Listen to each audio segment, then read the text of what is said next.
3절에서 52절까지 말씀 교독하겠습니다. 마가복음 14장 43절에서 52절입니다.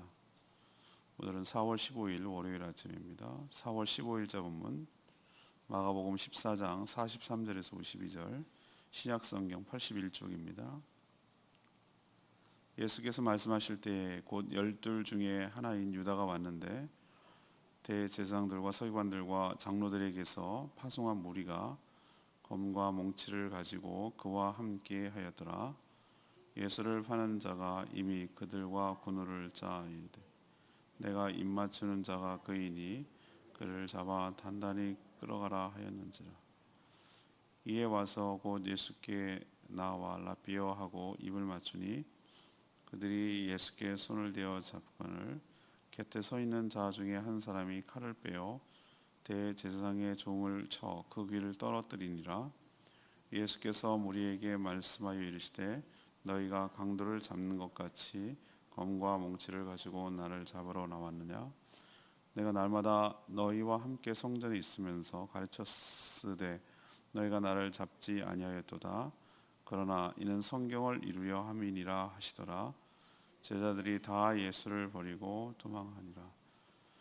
한 청년이 벗은 몸에 배 혼니부를 두르고 예수를 따라가다가 무리에게 잡히매 배 혼니부를 버리고 벗은 몸으로 도망하니라. 아멘. 유다가 이제 종교 지도자들이 파송한 무리와 함께 예수님을 잡으려고 왔습니다. 유다의 입맞춤은 잡아야 할 사람이 누군지를 가르쳐주는 군사적인 약속이었습니다. 예수님이 잡히자 베드로가 칼을 들어 대제사장의 종 말고의 귀를 쳐서 떨어뜨립니다.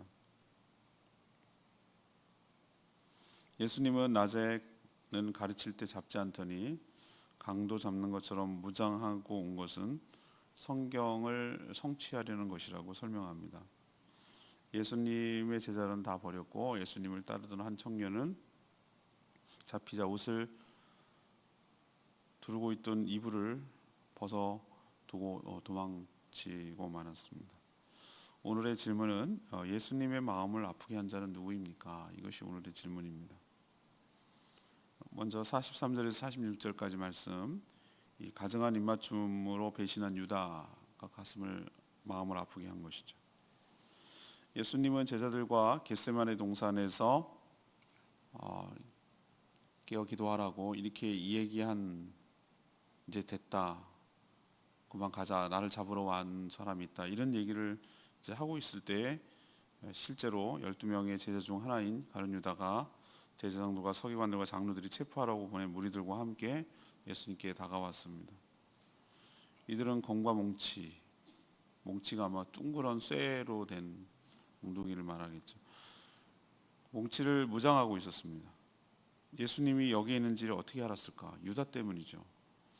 예수님이 평소 제자들과 함께 어디에서 머물며 기도하는지를 잘 알았기 때문에 여기에 금방 찾아올 수가 있었고, 사실은 사람이 없는 밤에 또 예수님만 있는 장소, 이것을 알려주는, 이게 넘기는 것 아닐까요? 그래서 은삼십을 받은 대가가 바로 이런 것이었습니다.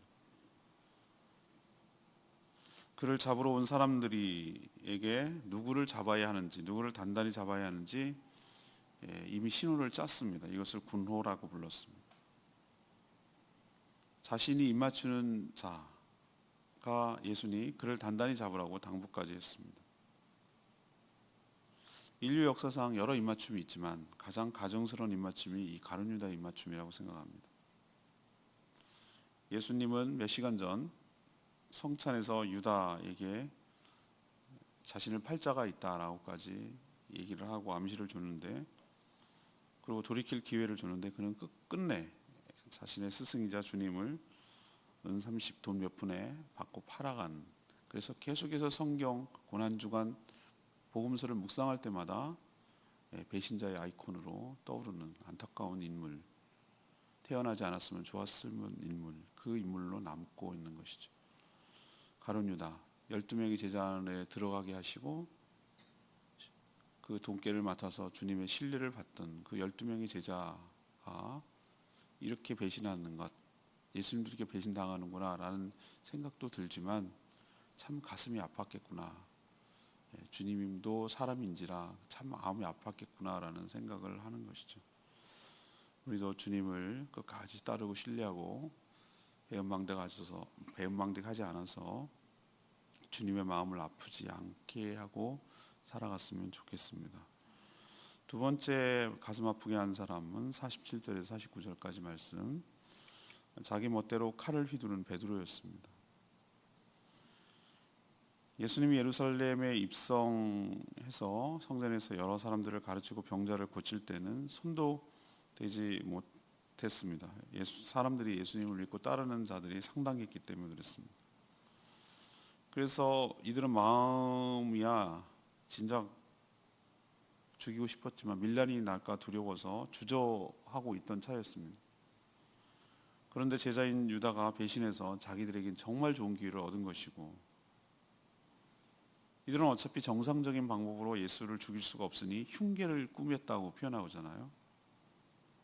그래서 사람들이 없는 야밤을 틈타 기습적으로 체포하고 구금하고 재판해서 그렇게 죽일 계획이었습니다. 예수님은 비무장이었는데 이들은 중무장을 해서 마치 강도를 잡으러 온 것처럼 중무장해서 온 것 자체가 이들이 불법을, 정당한 권위를 행사하면 이렇게까지 할 필요가 없는 것이죠. 근데 스스로 불법임을 자인하는 셈입니다. 이것에 분노한 베드로는 똑같이 상대가 이렇게 무장하고 나왔으니 자기도 칼을 빼어들고 무력으로 상대에서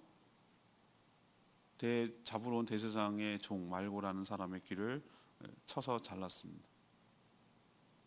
이렇게 하는 것이 잘하는 줄로 착각을 했습니다. 자기가 이렇게 하면 이것을 신호로 주님께서 뭔가 큰 기적을 일으키고 이들을 다 물리쳐 줄 줄 알았습니다. 오늘 본문에는 안 나오지만 다른 복음서에는 오히려 예수님이 이 베드로의 행동에 대해서 옹호하는 것이 아니라 강하게 질책하십니다. 베드로는 하나님의 일이 아닌 사람의 일을 여전히 하고 있습니다. 전에 가이사랴 빌립보에서 사람들이 누구나 하느냐 묻고 난 다음에 너희들은 나를 누구라고 생각하느냐라고 했을 때 주는 그리스도이시여 살아계신 하나님의 아들입니다라고 말한 자가 베드로고, 바로 곧 이어서 이제 내가 장로들과 서기관들과 대제사장들에 잡혀서 죽고 3일 만에 살아날 것이다 라고 말했더니 그런 일은 결코 없습니다라고 말한 적이 있어요. 그때 예수님이 유명한 말씀, 네가 하나님의 일을 생각하지 않고 사람의 일을 생각하는도다. 사단아 물러가라, 이렇게 말씀하셨어요. 지금 그와 똑같은 행동을 하고 있어요. 직전에 깨워서 기도하라고 했을 때, 기도하지 않았을 때 이런 일을 하는 것이죠. 예수님이 무능해서가 아닙니다. 천군 천사를 동원해서 이런 자들을 쓰러뜨리는 것은 일도 아닙니다. 일도 아닙니다. 근데 무능하고 무기력해서 잡히는 게 아니라 인류를 대속하고 하나님의 뜻을 순종하기 위해서 잡히는 것을 베드로는 알지 못하기 때문에 이런 일을 하는 것이죠. 우리도 깨어 기도하지 아니하고 주님의 뜻을 정확하게 모르면 이렇게 베드로처럼 자기 의와 자기 분노와 자기 생각에 앞서져서 오히려 하나님의 일을 돕는 것이 아니라 그르치는 일에 앞장서는, 아이러니하게도 그런 일을 할 수 있음을 알고, 이런 모습을 바라보는 예수님이 얼마나 속상하고 마음이 아프시겠어요. 나를 돕는 게 아니라 자기 딴에 나를 돕는다고 하지만 오히려 돕지도 않는, 돕는 일이 아닌 일을 하고 있는 것, 우리도 얼마든지 무지하고 깨어서 기도하지 아니하고 자기 생각에 사로잡히고 그러면은 베드로처럼 얼마든지 이런 식으로 할 수 있다는 사실을 기억하고, 주의 뜻을 행하기 전에 분별부터 하고 무엇이 주님이 기뻐하신 일인지를 잘 아는 것부터 하는 것이 주의 뜻이고 주님의 마음을 기쁘게 해드리는 줄로 믿습니다. 세 번째 얘기는요, 50절에서 52절 말씀인데요, 예수님의 마음을 아프게 한 자, 살겠다고 알몸으로 도망치는 제자들이었습니다.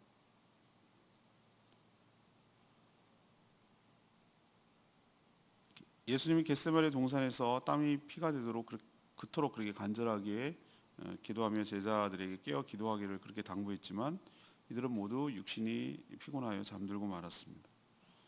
예수님은 재차 오셔서 본인을 위해서만 아니라 제자들을 위해서 시험에 들지 않도록 깨어 기도하라고 하셨는데 결국 이들은 기도하지 않았고 기도하지 않은 결과가 어떻게 나타나는지를 오늘 삶으로 보이고 있습니다. 베드로는 자기 제어가 되지 않아서 좀 전에 얘기했지만 저는 그것을 칼춤이라고 표현했습니다. 자기 흥에 겨워 자기 의에 사로잡혀서 이렇게 마음대로 하는 것을 그렇게 은유적으로 표현한 것이죠. 따르던 다른 제자들은 어땠을까? 50절 보시면 알아요. 제자들이 다 예수를 버리고 도망하니라. 다 버리고 도망갔다 그랬어요. 자, 그러면 그 전에 예수님이 어떻게 했죠?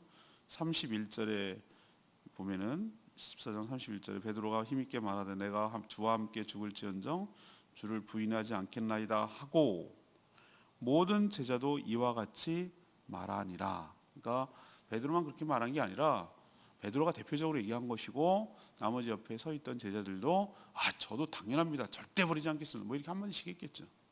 자, 그 제자들이 지금 50절에 몇 시간 뒤에 다 버리고 예수를 버리고 도망하니라. 이게 가슴 아프게 하는 것이죠. 그 중에 한 사례를 얘기를 하고 있어요. 학자들은 이 혼이불을 배 벗은 몸에 혼이불을 이렇게 덮고 있었나 보죠. 왜 이렇게 했는지는 저도 잘 모르겠어요. 물에 빠졌는지 왜 그랬는지 하여튼 뭐 추워서 그랬는지. 그 청년이 누굴까? 학자들은 마가라는 얘기가 있어요. 이 마가를 쓴 저자 마가일 수도 있겠다.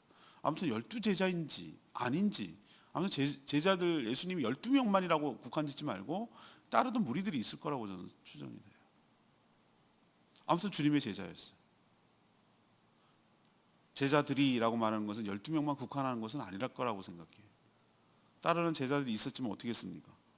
벗은 몸에 배 혼잎을 한 겹이죠. 혼잎을 들고 있었는데 예수님을 잡으러 온 자들이 측근까지 잡으려고 했겠죠. 공범이고 뭐 신문을 위해서 증인도 필요하고 뭐 이렇게 하려고 잡으려고 하니까 옷이 잡히니까 혼잎을이야 떨치고 도망가기가 좋잖아요, 그죠? 옷이야 잡히면은 그렇지만 여성들은 막 싸울 때 막 싸움할 때 머리채를 잡더라고요. 그래야 안 도망가니 못 도망가니까. 그러니까 사람이 옷이 잡히면 꼼짝. 근데 이불이야 잡혀도 어떡 합니까? 확 벗어버리고 던져버리고 나 살겠다고 도망가는 거죠. 얼마나 다급했으면 알몸인데 뛰어갔겠느냐고. 오늘 알몸이라고 그랬어요. 벗은 몸으로 도망가니라.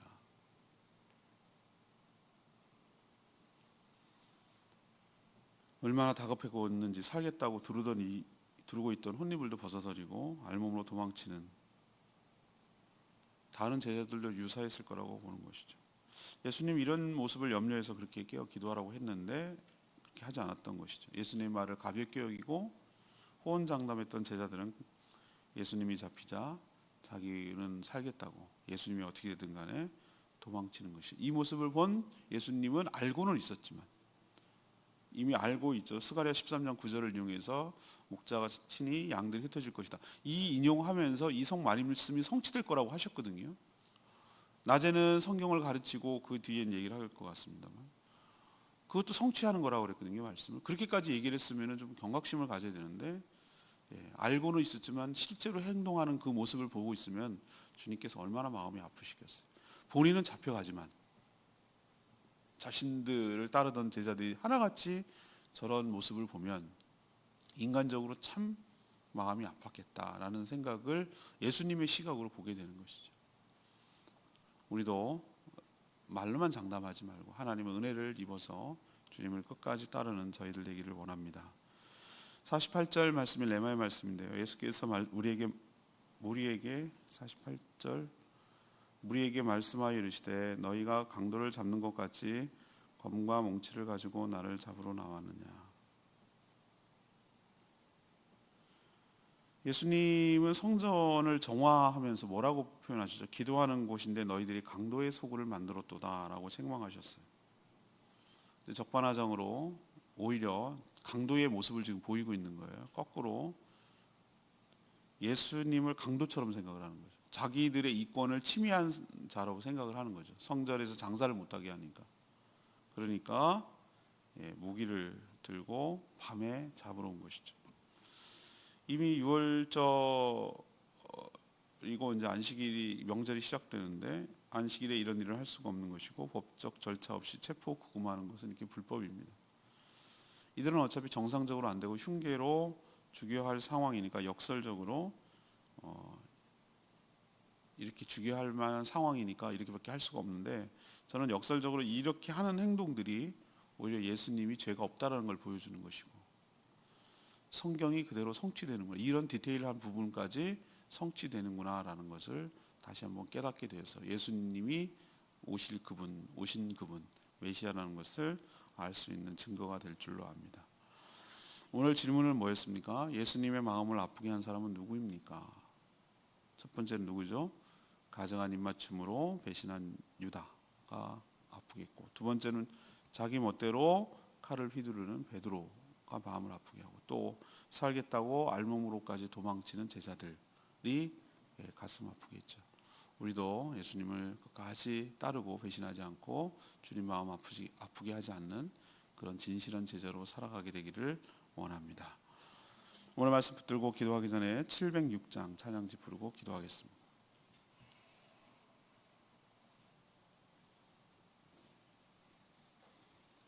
찬양집 706장 주님 마음 내게 주소서 보소서 주님 찬양합니다.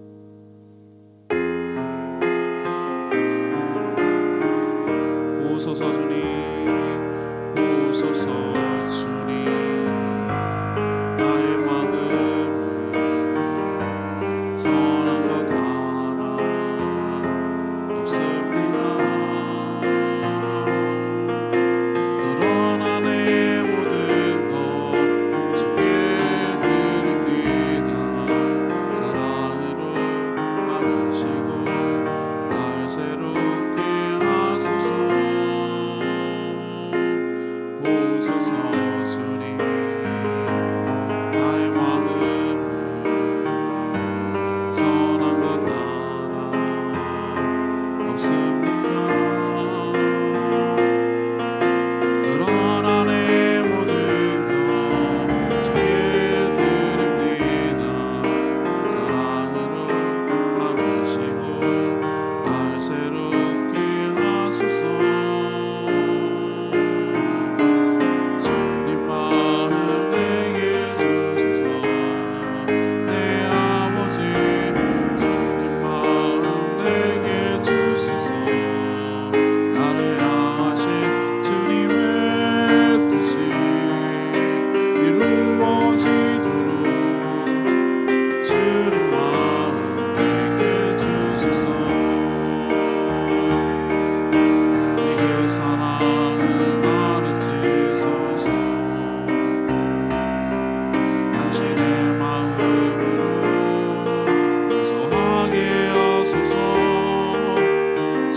성령 내게 채우사 주의 길 가게 하소서.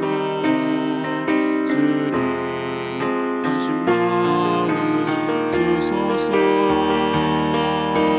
주님 마음 내게 주소서. 내 아버지 주님 마음 내게 주소서. 나를 향하신 주님의 뜻이 이루어지도록 주님 마음 내게 주소서. 네, 우리에게 선한 것이 없습니다.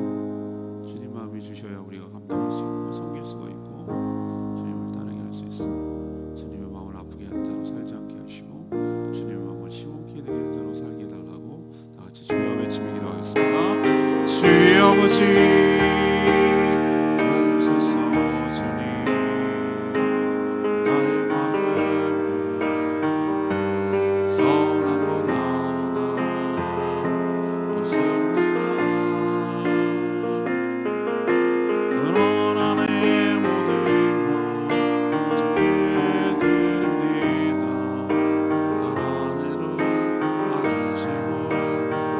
새롭게 하소서.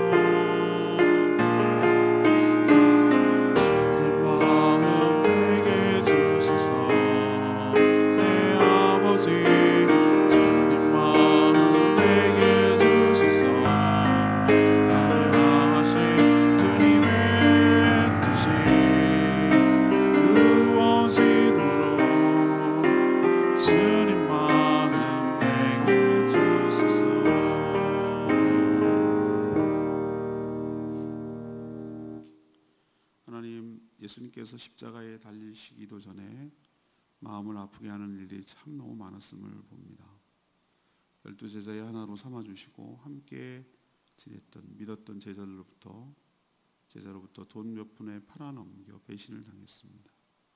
하나님의 뜻은 생각하지도 않고 그저 자기 열심과 열정에 빠져 칼이나 휘두르는 제자도 있었습니다.